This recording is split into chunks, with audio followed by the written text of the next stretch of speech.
Vamos a discutir el concepto de ética que está plasmado en el libro de Adela Cortina, Ética Mínima, Introducción a la Filosofía Práctica. En esta discusión, entonces, Adela Cortina, en principio, plantea que la ética es incomprendida y que esta incomprensión es la que la está dejando sin un quehacer o sin una función. Esta ética, esta confusión se empieza a ver desde el bachillerato.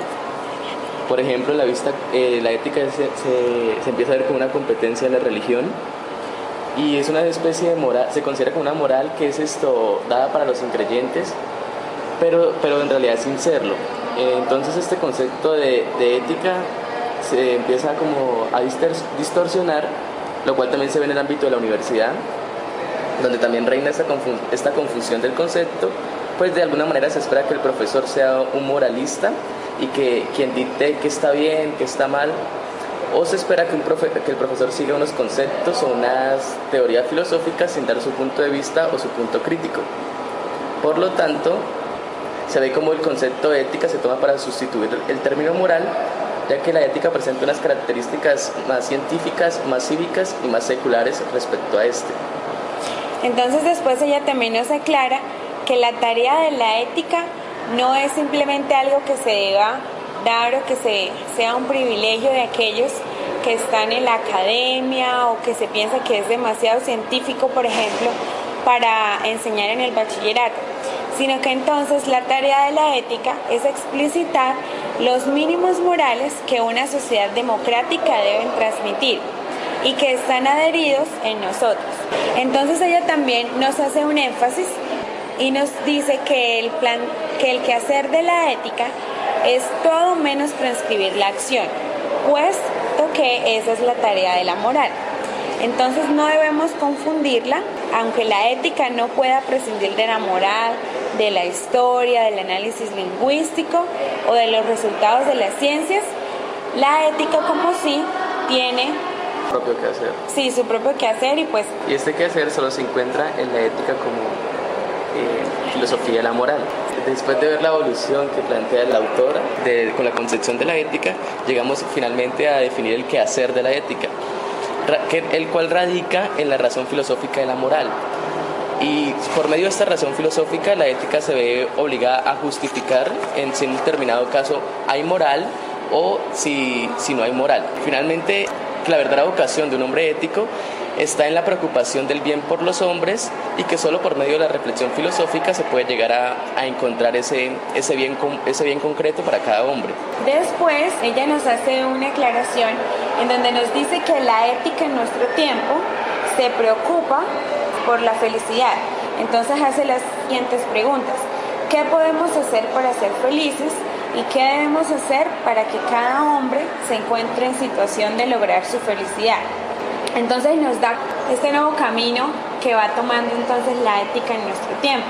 Y nos dice también que la ética se preocupa entonces por descubrir la parcela de verdad que no pliega a la razón de los expertos y sin la que nos es imposible comprender el grado de conciencia moral alcanzado por la humanidad en su historia. Entonces la ética debe buscar aquellas verdades que las otras ciencias no nos pueden ofrecer. Pues nos dice que lo que en definitiva importa la ética es la vida feliz. Y nos hace la aclaración de que una vida feliz o el concepto de una vida feliz no es el mismo para todos. Partiendo de que el concepto de la vida feliz no es igual para todos, se empieza a ver que por medio de la moral o el deber se da esa diferencia del concepto de ética. Como lo decía Kant, la felicidad no es un ideal de la razón, sino de la imaginación, debido a que hay esa subjetividad de acuerdo a son diferentes los sueños, los anhelos, los placeres de cada hombre con respecto a otro. Esto nos lleva a un cambio del eje, cambio de la ética, el cual se centra en la reflexión ética. El eje cambia porque se empieza a concebir tanto la felicidad como el deber en una conjugación. Esto se da por medio del diálogo, pero ya no un diálogo de individuos aislados, sino un diálogo intersubjetivo, donde a través de la mediación podemos conseguir como lo decía Holding, somos seres, los hombres somos un diálogo y solo por su mediación podemos conseguir nuestra felicidad. Al final, Adela Cortina nos dice que el tema ético en nuestro tiempo consiste en dilucidar si el hombre es capaz de comunicarse, si es capaz de compadecer. A la pregunta si el concepto de ética de formación doméstica aplica en la ética actualmente colombiana, el texto nos plantea que hay una conciencia en cuanto a los aspectos geográficos, políticos y sociales, los cuales pueden dar una impresión a nuestra ética en buena medida, siendo domesticada o adoptada, para lo cual se tiene en cuenta un panorama ético contemporáneo, donde lo verdaderamente característico de este panorama no es el surgimiento de nuevas corrientes, sino al contrario, es ver la relación entre estas corrientes y cómo explícitamente algunos elementos se pueden poner en función de ciertas situaciones en espacios concretos. Dando un orden cronológico de estas corrientes, empezamos desde lo más antiguo hasta lo más actual. Entonces empezamos con el utilitarismo. El utilitarismo tuvo nacimiento en Grecia en una crisis sociopolítica del siglo IV a.C. En esta parte nos hacen el cuestionamiento de qué ha de hacer un hombre para ser feliz. Esa es como la preocupación de esta corriente. Identifica la felicidad con el placer. Entonces nos dice que la bondad de una acción se mide con la cantidad de placer que ésta puede proporcionar. También nos dice que una característica del utilitarismo es no considerar que lo moral consiste en la realización de la cualidad más excelente del hombre. Entonces es el hecho de no identificar el ámbito moral con el de la realización ideal del hombre. Aquí entonces hace una argumentación. La argumentación o el fundamento del utilitarismo nos dice que entonces los hombres, incluso los seres vivos, nacemos con deseos, aspiraciones, preferencias e intereses. Por lo cual, la tarea de la moral en sí no consiste en encontrar esa satisfacción de esos posibles deseos, necesidades e intereses y preferencias del hombre, sino se vuelve ya un carácter social donde hay una meta moral en conjunto que incluye el resto de los hombres y el resto de los seres vivos. Esto lo podemos encontrar en el ejemplo del altruismo, en el cual el individuo ya no siente un placer egoísta por sus propios intereses, sino se empieza a ver una relación con el otro cuyo fin final es conseguir un placer social. Entonces esto nos dice que una característica del utilitarismo es que el carácter social del bien moral resulta inconcebible por este sentido que una meta moral no incluya al resto de los hombres o incluso a otros seres vivos. Con lo cual surge el concepto de justicia, porque si bien no se puede concebir a los hombres por desiguales, ya que cada quien tiene sus propios intereses, sus propios placeres y sus propias satisfacciones. Siguiendo el orden de la historia, entonces ahora pues vamos a hablar del marxismo y del leninismo. En cuanto a esta corriente nos dice que no es sabiduría moral, sino ciencia de la historia que excluye toda suerte de juicios de valor. No hay entonces una separación entre lo que es el objeto de la ciencia, y lo que debe ser, que es entonces el objeto de la moral. Entonces esta ciencia de la historia excluye toda suerte de juicios de valor. Por eso no está la diferenciación entre lo que es o lo que debe ser. También se da entonces un fundamento escolástico en el marxismo y leninismo que trata de dar cuenta de una realidad moral, la cual está basada más que en un estatus, en una ideología. Con la aparición del trabajo se empieza a dar un cambio de paradigma con lo que se consideraba como el objeto de estudio del marxismo, ya que el hombre antes dependía totalmente de la naturaleza. El cambio radica en que el hombre, a raíz del trabajo, el hombre pasa a tener un comportamiento individualista, en la cual el hombre ya no necesita un grupo para sobrevivir. Se ve como ese concepto de ética domesticada está siendo implementado en Colombia, porque pues como hemos visto en nuestro curso de ética, nuestra formación se basa en pensar o en ser individualistas, en pensar simplemente en nuestro bienestar, y se fundamenta con dichos como que el vivo vive del bobo y que nosotros estamos en una ley de la selva, que han sido malinterpretados, porque con aclaraciones que ya hemos hecho, la ley de la selva no es precisamente que sobreviva el más vivo, sino que es una ley en donde se basa en la cooperación y en el pensar en el bienestar social. Entonces, en este sentido, en Colombia tomamos o hemos domesticado esta formación de la ética del marxismo y del leninismo, al tener presente tanto ese individualismo en nuestra formación.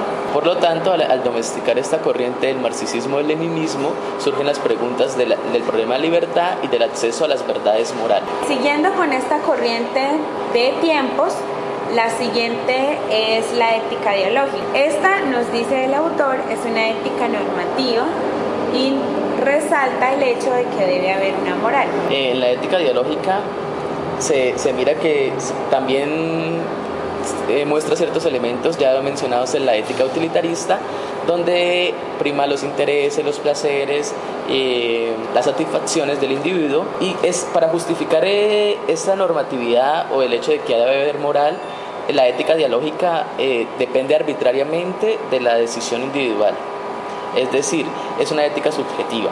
También nos habla que se supone como criterio de la verdad moral una situación ideal de diálogo, pero este diálogo tiende a ser manipulado y se recurren entonces a consensos de intereses personales que después llegan a volverse universales. También nos dice esta ética dialógica, nos habla de la libertad por medio de las decisiones mediante consensos que miran entonces esos intereses universales, pero que han llegado a ser universales a través de consensos de interés personal. Finalmente, en la línea temporal tenemos la más actual, que es la ética de la liberación, que pues a nuestro concepto es con la que más se identifica la domesticación de la concepción ética en nuestro país. Una de las características de la ética de la liberación es la necesidad de la utopía, de objetividad, de exigencia de normatividad y fundamentación. En esta ética, entonces, los sujetos afectados tienen que asumir la dirección del proyecto moral. Y nos dice entonces la autora que en países latinoamericanos surge como una propuesta, la ética de liberación surge como una propuesta de refutar el orden sociopolítico que se establece por razones morales. Bueno, en este caso la ética de liberación se empieza a justificar como una ética que lucha por el oprimido, es una ética de la revolución que empieza a refutar a la luz ese orden sociopolítico que se justifica en lo moral. Esta ética de la liberación se configura en dos pilares, uno es la concreción, que son uno la experiencia y el otro la concreción. La experiencia se refiere a las situaciones de vida de estos oprimidos, la concreción son las situaciones que se presentan, digamos, en América Latina, por ejemplo, en donde esta ética de la moral está en función y en servicio de una ética a beneficio de los pobres. Por lo tanto, después de esta discusión, pues hemos llegado a la conclusión, como lo hemos mencionado anteriormente, que efectivamente el concepto de ética domesticada aplica a la formación ética que se da en estos momentos en Colombia, porque se adoptan entonces para esta concepción ciertas características de las corrientes pues que hemos mencionado anteriormente: la ética de la liberación, ética dialógica, marxismo, leninismo y el utilitarismo. Y pues se toma, como es la idea principal que decíamos al comienzo de la discusión, que se toma un poco de esas variaciones de ética geográfica, social, económica y política. Entonces, todas estas variaciones más o sumadas a las de estas otras corrientes, se domestica entonces ese concepto de ética en Colombia. Cuando el texto habla o aboga por una ética filosófica, nos aclara que la ética no puede alcanzar la verdad de la forma moral, sino como parte del sistema filosófico, utilizando métodos filosóficos para lograr su objetivo. Entonces, de ahí nos dice que de ahí que no coincida con la afirmación de Hierro. La ética puede considerar lo moral como un fenómeno a describir y explicar o como un contenido a recomendar. Después entonces, la ética empieza a ser parte de la filosofía, ya que precisamente la tarea de la ética consiste en esclarecer la razón suficiente de la moralidad, y para este fundamento utiliza a luz algunos criterios que se insertan en la filosofía. Como nos mencionaba Kant, la filosofía es la ciencia que relaciona todo conocimiento con los fines esenciales de la razón humana. Entonces empieza a ver la filosofía como la madre de todas las ciencias, y por ende la inserción de la ética o la relación de ella con esta para dar fe de su quehacer. Entonces, por eso aboga por una ética filosófica, porque nos dice que la filosofía se presenta como el esfuerzo conceptual dirigido a esclarecer cuáles son los fines auténticamente racionales para el obrar humano. La ética constituye su consumación en cuanto trata de determinar las categorías necesarias para concebir el deber en relación con los fines auténticamente racionales del hombre, es decir, trata de determinar la verdad del deber ser por medio de conceptos. Entonces, por eso a que debemos abogar por una ética filosófica, que estas dos no se deben como desligar la una de la otra, sino que entonces la ética debe tomar este camino de estudio que está pues muy ligado a la filosofía, como ya dijo Edward. La filosofía entonces se considera como la madre de todas las ciencias y por ende no podemos hacer esta desligación, aunque pues ya sabemos que la ética como tal merece su estudio individual, no debe entonces desligarse de la filosofía, sino más bien deberíamos optar por una ética filosófica. Por lo tanto, la misión de la filosofía se presenta como una construcción de un sistema lógico trascendental. En esta misión, ella se encarga de señalar los niveles lógicos, las categorías en las cuales se va a ver si hay una veracidad, si es cierto, y esas relaciones lógicas existentes que sean entre esos diferentes niveles.